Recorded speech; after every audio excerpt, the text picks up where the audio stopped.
Hello, welcome back. You already know what's up. We got the Diorpium recap or whatever of the UFC Seattle fight night that just happened on Saturday. Um, wow, honestly, bro, if that card was so fucking good, bro. I just rewatched all that shit too, and let me just say, there is nothing like working a hard, like not like a hard, but working like all day on the weekend, taking tables. You know what I'm saying? Serving. My legs are drained, and then I'm like I trained on Saturday, did fucking Nogi and MMA on top of that. So I'm drained. You know what I'm saying? My whole body feels like a brick right now, you could say. But you know what I'm saying? I feel concrete. Like I'm just like, I need to, recover some more. Um, but anyway, nothing like going through that and then waking up on Monday morning and it being your day off, having my coffee, smoking, or whatever, and then rewatching all these fights, and it's a card like this. Like I do that every Monday regardless. Like that's part of my kind of weekly system. But like when it's like a shit card, and that I'm really just like, But this all these fights were quick. Only like a couple of them were like a little long or whatever. So I really could just speed run these and actually enjoy it. Like this is the best of the best, and this is the first one of the year that's been like this. So thank God. But we're just gonna start off with it. Alexa Thainara versus Bruno Brazil. Alexa Thainara kind of just speed runs a decision. You know what I'm saying? Uh, that's it. Next one, Ricky Simone versus Adrian Yanez, a majority draw. I don't really got much of a breakdown for this fight. I did not watch this one back this morning because I was just going through the motions. You know what I'm saying? But um, I did kind of watch it live at the restaurant or whatever when I was working because I put the UFC fights on the TV. Like I need that. If I can't watch it, I have it on the TV. So why not watch it and make money at the same time? Obviously, no, I'm not watching it like to be able to break it down for y'all. But I do what I need to do anyway. Whatever. They gave Ricky the first two rounds. Okay, 10-8 in the third. Okay, like it's a majority draw. Like it's really not that crazy, but I do get the favoritism on Ricky Simone's side primarily, because they're in Washington, the judges or whatever. But I mean, he did his thing for the first two rounds. Nothing really stood out from either side besides like Ricky. I feel like kind of doing a little more. So I don't think those were like crazy, but there is arguments for either way. It was a really good fight nonetheless. Adrian Yanez looked very impressive, leveled up, but I think just there was something up. But I think it's still kind of a fair decision. Um, Next one, Navajo Sterling versus Bruno Lopez. Cholo Navajo Sterling TKO in round two. He kind of did his thing. Bruno Lopez kind of made it hard for him a little bit. I expected Navajo Sterling to kind of like I don't know. Go like towards the body more. Well, not even just to get Bruno to drop his hands, but like just to like gas him out. You know what I'm saying? Because I don't know about y'all, but if you ever even in like just sparring, bro, say someone's working your body, bro, and it's like round like 6 or 7 or whatever, bro, but you just start feeling that you can't even recover in that moment anymore.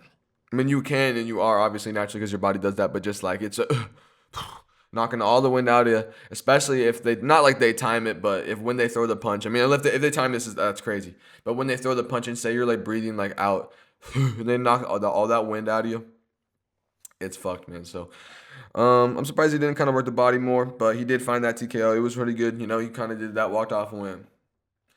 Seems like a kind of normal, Navajo Sterling thing. Not really the most impressive fight. I kind of expected him to do better, like I said. But yeah, next fight, Casey O'Neill versus Gabriela Fernandez. This fight was pretty good. Did watch this one at work. Did not rewatch this one because I saw Casey O'Neill basically just walk her down.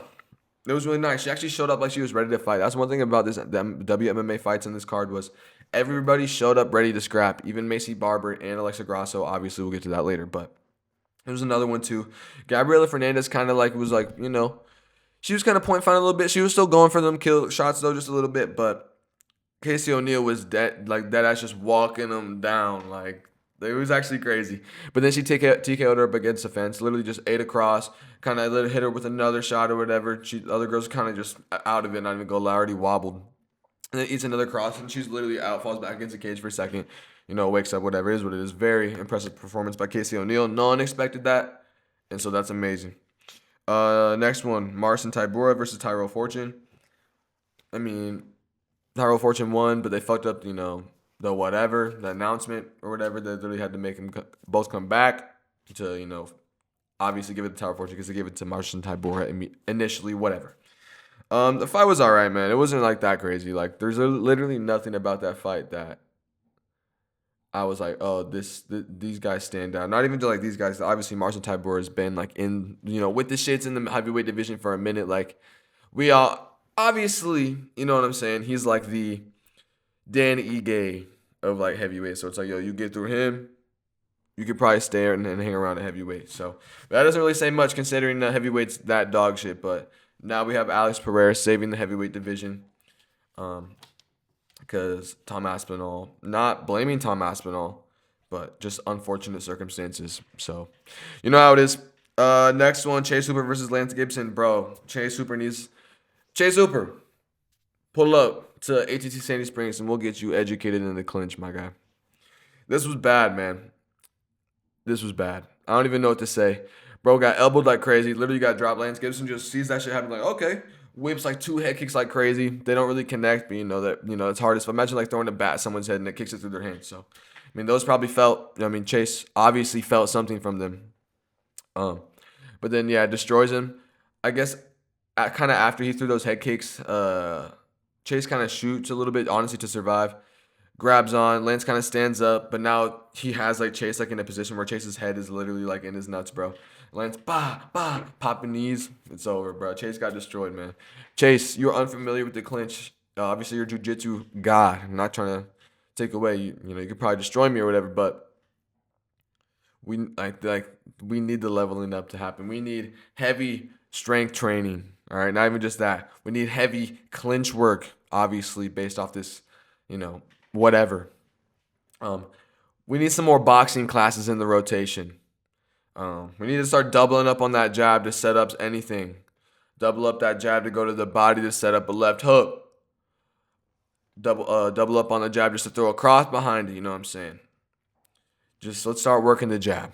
But that's me because I care about Chase Hooper and I want him to be, upgrade. You know what I'm saying? So we're gonna go to the next one. Tofik Musayev versus Ignacio Bahamondes, bro. And I didn't even get to really watch this one at work. We were really busy around this time, but I did watch it back in, bro. And I watched the videos that everyone posted. You know what I'm saying? Before, like I really gotta watch this fight, and everyone's talking about, oh, he grabbed the cage. Oh, he headbutted him. What a dirty fight. I was like, bro, it probably wasn't that bad. Like, it probably was like, people grab offensive time, bro, not that bad. Or like, maybe it's like a head clash. Like, it happens, you know what I'm saying? When 2 guys shoot at the same time or something, like, that wouldn't be too crazy. But no, bro. This dude deadass grabs the cage, and that, like, changes them. Like, he grabs the cage as Ignacio, like, lifts him up to try to suplex him. So, obviously, he doesn't get suplexed. And just they start firing off from there. But, like, he literally should have got taken down. Like, who knows what could have happened. Like, that's crazy. Somehow the ref didn't see that. I would have taken a point for that immediately or taken away position, but obviously the ref probably just didn't have the angle or something. And then the headbutt or whatever was so just blatant. Like the ref was staring at him like, and then he just goes as Ignacio's kind of like up against the cage a little bit, but like on his back, like not even like his head's up, but like they're right by the cage like that. And then Musayev or whatever just literally just comes in and like the head clashes, and then not even just that, those 2 dirty things, but besides that, like he was doing his thing, man. I can't even like take that away from Musayev. He really did do that, but I just feel like it was just, I don't know. I guess you did what you did, man. I can't even like hate, but I don't like the fact that like you had to do that kind of dirty shit to even really do that. But the damage you did on Ignacio was very impressive. That's like when he was doing ground and pound, he kind of had like a post like elbow or some shit like that, or just came down with the elbow. But bro, that shit split Ignacio's shit like right, or I guess not right here, but it was like right here. And then they fought for the rest of the second round like that. And then in between the second and third round, he's like trying to get a towel to wipe off his face, but the ref's like, too late, you should have did that. But then the commentary thought he was trying to call the fight or like have them throw in the white towel to like end the fight, but nah, it was just to clean off the face or whatever, just some communication or whatnot. But this fight was really good.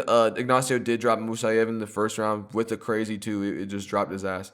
Or it might have been the first or the second. But in the beginning of one of those rounds or whatever. But this fight was a scrap. And like, dude, Ignacio just, I fuck with his technique, bro. I'm literally watching him. I'm like, damn. And not to go back to the Chase Hooper fight, but I felt that way about Chase Hooper Not just trying to say like on the feet, like he's like everywhere, but like when he was throwing his kicks, I was like, damn, he actually looks really smooth with that. So good shit with that, Chase. Anyway, yeah, the Ignacio and Tofik fight. If y'all did not see that, go watch that fight. That shit was a bloodbath, bro. I'm telling you, Ignacio's face was cut open. He was bleeding so badly from the ground and pound. As they were like slowly moving across, like around the canvas, around the outside or whatever, you just see pools of blood everywhere. It is so bad. It is like so much blood. It's like disgusting almost. But hey, that's crazy. Like that's good. It's entertaining. Now let's go to the main card. We got Terrence McKinney versus Kyle Nelson. 24 seconds in the first round. Terrence McKinney throws like kind of like a head kick. It looks like it kind of just destroys the forearm of Kyle Nelson. But you can see it kind of connects a little bit. Kyle Nelson drops, or not even drops, but he kind of was off balance as Terrence was kind of pushing forward or whatever. But Terrence just throws like 20 hammer fists. Herb Dean tries to give him a moment to survive, but Kyle Nelson just just literally just like covers up. It is what it is. Terrence McKinney does that. They share a little prayer immediately after the fight. It was really nice. Shout out Terrence McKinney, man. That was really nice and impressive. And I'm really mad that he didn't get an octagon interview because, bro, Terrence McKinney is a fan favorite, bro. We need to start showing respect on that man's name. What is going on? Please, guys, please. Um, Next one, bro. Mansoor Abdul Malik versus Yusri Belgaroui, bro. Holy shit. Bro, Belgaroui is a crazy prospect at 185, and this is insane. He proved it here by putting on an absolute, like, genuine masterclass on someone like Mansoor Abdul Malik. And listen, I'm not gonna overly glaze Mansoor Abdul Malik or whatever here, because I did have Belgaroui considering the Cody Brundage fight, whatever how close that was, but Mansoor Abdul Malik is still solid competition. He's very good. He was undefeated. He was 9-0 and 1 or whatever, but obviously he got showed hot levels to this shit in the striking. He got tired after grappling after in like the middle of like the second round. You could tell he was like, damn. And then towards the end of the second round, he was just getting battered. And then ended off with some ground and pounding because he got dropped or whatever. And then the third round was just a clinic. It was dead ass like just a clinic, bro. And then Belgaroui drops him with a knee to the face, and Mike Beltran just steps in and calls it. But it was still such a good fight, bro. And if you want to see world class striking, watch that fight and watch what Belgaroui did to him the whole time. Not even just to mention that his reach, his height, bro. He looks like Pereira, but better at 85. Dare I say? Dare I say it, bro?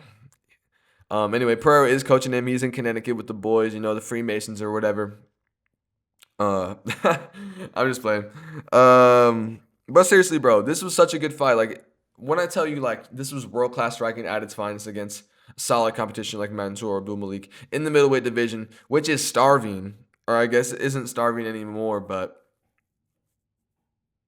because I mean, it is starving. Let's be real, guys. Hamzat's not doing shit. Himber Strickland's gonna be good, but Belgaroui's gonna come up there. And, as long as Hamzat's gone, Belgaroui, I could honestly see him becoming champ, bro. I don't want to be overzealous with, his future now and my predictions for it, but, like, bro, he looks so good. He looks so good. And that's all I got to say. But rewatch that fight if you didn't watch it, bro, watch that one. That was crazy. Next one, bro, Julian Erosa versus Larion Douglas. Larion Douglas literally just throws jabs and wins by finish. In the first round of 3-3-3. Anyway, yeah, this was meant to be, man. Larry and Douglas, I literally when I was making my predictions, I was like, I don't care, but now I care, and I regret not caring beforehand. So, you might catch me doing that again, but I will regret it again in the future. But, bro, if Julian Erosa can be a UFC featherweight, bro, I can too. That's all I gotta say. Looking at him fucking fight, man. Yeah, but congrats to Larry and Douglas. Another clinic, bro. Literally just destroyed Julian Erosa, but it's Julian Erosa. So, but Larry and Douglas, bro, his striking, his boxing is so crazy, bro. He puts everything into everything with his hands. He was showing good, dirty boxing work, good, crazy, dirty boxing uppercuts, and the power was there. And he was swinging, swinging, swinging, but there was still technique behind it. That's the thing. So he's obviously just a demon, and I cannot wait to see his next fight. Next one, Michael Chiesa versus Nico Price. They both retired, pretty crazy. Michael Chiesa gets a layup, like I said, gets a submission in the first round. Looked like he was an ex-UFC champ for like the last 5 years or whatever with the way they were glazing him with the retirement video and all that. I'm not even going to get into the breakdown for all that. Y'all know, the dolly, blah, blah, blah. But yeah, it was a good fight nonetheless. It was just, I guess, quick and entertaining. Thank God it was quick. Let's just say that. Next one, bro. Co-main event: Alexa Grasso versus Macy Barber, bro. Oh my fucking god.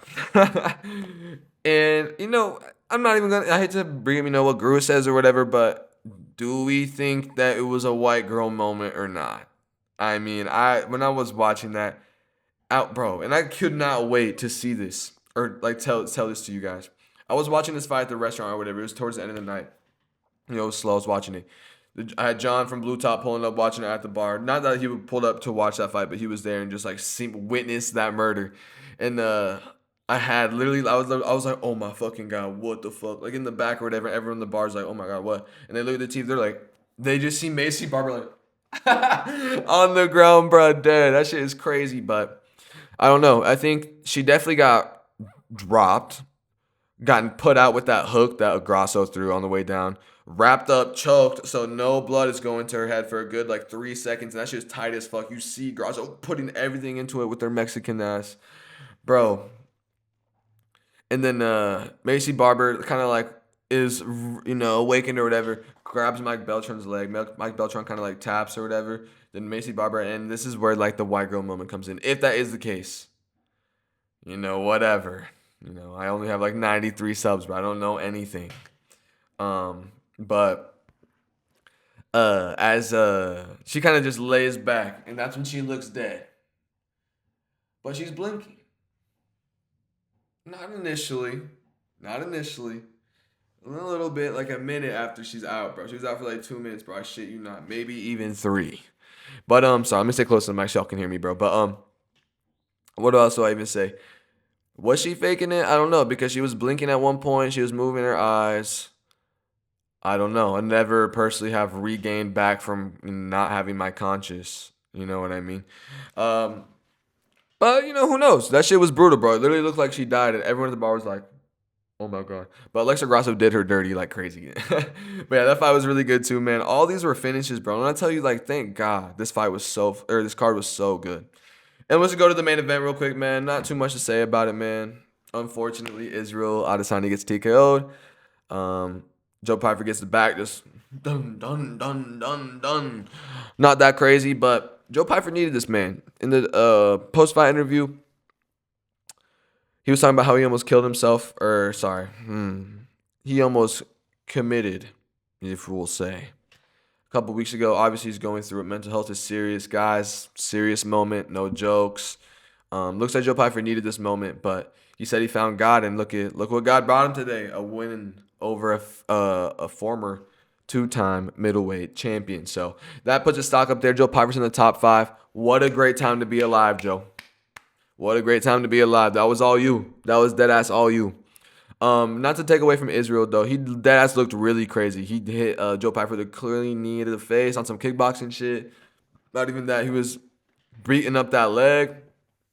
I'd say you could even debatably give him the first round. But obviously, that's how all these Adesanya fights go, man. He looks good off rip and then just gets exposed somehow, either for the grappling. It's usually the grappling. He doesn't really get TKO'd. I mean, that's not true. I guess the Imavov fight, he literally just got dropped backing up against the fence, TKO'd, and whatever. Yeah, I guess whatever. He just keeps on getting exposed. But I just think, not to go into like the obvious truth or whatever, that, the competition or the level wasn't as high as it has been or whatever as it is now. Basically, what I mean when I say that is like, we're basically just seeing the levels of MMA upgrade throughout our very eyes. And, it's really just showing that, Israel, not to say he wasn't as good as he was, because look what he did, bro. But the levels weren't there. He was above everyone, basically. But not even that. Anderson Silva was kind of in the same position, if that makes sense. But this fight was pretty good nonetheless. This card was really good. That's all I really have. There's a nice little recap. This one was quick, man. Thank God it was quick, because every fight was a finish, so it was very entertaining. I'll definitely give him this card. I'll give it a 9 out of 10, bro. If the first women's fight ended in a finish, it would have been a 10 out of 10 guaranteed. But thank God everyone won the way they did. It was supposed to happen this way, or it wouldn't have happened. So thank you guys. You guys have a good day.